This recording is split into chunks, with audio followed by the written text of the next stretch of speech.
Before Vicki gives the bulk of the concert, I wanted to frame today's event and talk a little bit about this concept of a Buddhist life, and specifically to talk a little bit about meditation, since it's such a central part of Buddhist practice. I've actually never been particularly good at meditation. It's not ever been a big part of my personal practice. I grew up in a small hippie town in Oregon where all the adults around me grew up in the 60s and 70s, and so meditation was very much a part of the cultural zeitgeist. But I remember when I was a kid and asking people, look, what is this meditation? What do you do during it? And they're like, well, you try not to think about anything. That's what someone once told me.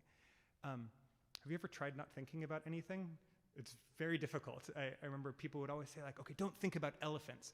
And then, you're thinking about elephants, I know it. And so anytime I would sit down to try to meditate, I wouldn't even think about elephants. I would think about the conversation about not thinking about elephants. It was that much like monkey mind. I was always just like thinking about something beyond something beyond something. And honestly, like, it was the exact opposite of what I was told to do as a teenager anyway, right? Like all my adults around me were very much valuing intellectualism and intelligence, well-formed ideas, well-argued thoughts, not no thoughts. Being empty-headed was an insult, not something to aspire to.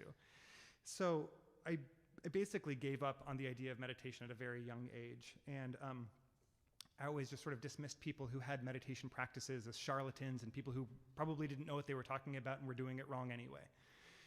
That was just sort of my dismissal of it. Until I was an adult and I came upon, it was a writing by Bhagwan Rajneesh, the Indian philosopher, who was also known as the sex guru in Oregon, not so far from where I grew up. In fact, most of the members of Rajneeshpuram, the commune that was created around him, ended up in my hometown afterwards. But his writing is really quite enlightening. And one of the things that he did that I appreciated was he framed meditation not as just having no thought at all, but as a particular frame of mind that was in contrast to more active kinds of thinking, right? So he had concentration, which is what you engage with when you are hammering a nail or solving a math problem. And then he had contemplation, which was associative thinking, the kind of thinking that creative artists do when you're building ideas on top of one another. And by contrast, meditation was joy of being, just focusing and experiencing the joy of being. That was something I'd never really understood until I became a musician. And I started to understand what that meditative state of mind was. People describe it as when you let go of all the additional layers of analyzing and judgmental thoughts, and you put your attention on attention itself, putting mind on top of mind until you achieve a state of pure awareness, or, as Bhagwan describes, you are not the doer, you are the watcher. That's the whole secret of meditation. You become the watcher. Or perhaps in our case today, you become the listener. This program contains music that is all inspired by Tibetan and Zen Buddhism and Shintoism, and it explores various experiences and concepts of consciousness. But you'll notice that a lot of the music is quite active. It's even turbulent. The Shevsky, for instance, is a metaphor for monkey mind itself, right? These moments of stillness suddenly appear in between sections of unpredictable thoughts that are swirling about. And they all have moments where they point to this pure awareness, this one mind.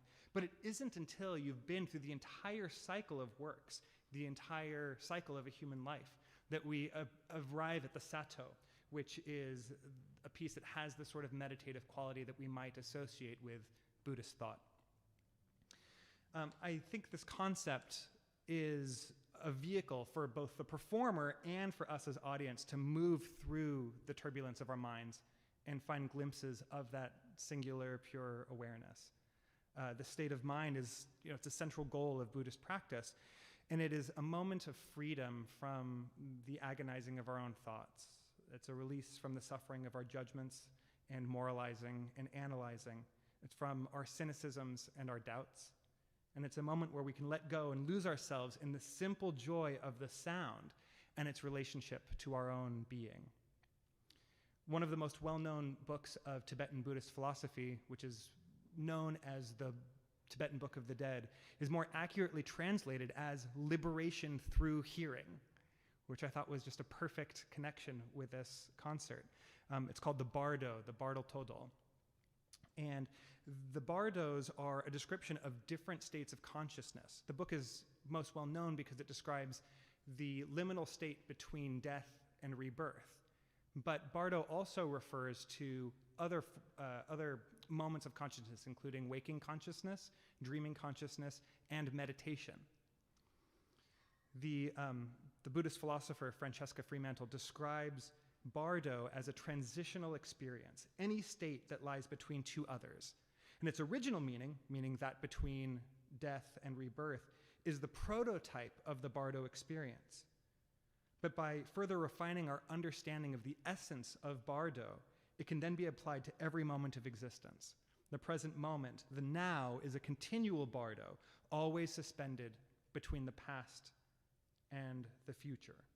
Or as a Tibetan Lama once said, when one is free from all mental obscurations, one is said to attain a state of continuous bliss mixed with a simultaneous cognition of emptiness, the true nature of reality. That is a big promise for a single concert. But I think this idea of a Buddhist life is not about one concert. It's about cultivating a life of meditation and of practicing deep awareness and putting one's attention on one's attention, away from external and mentally created phenomenon, and experiencing reality for what it is, simple, joyous, and full of beauty.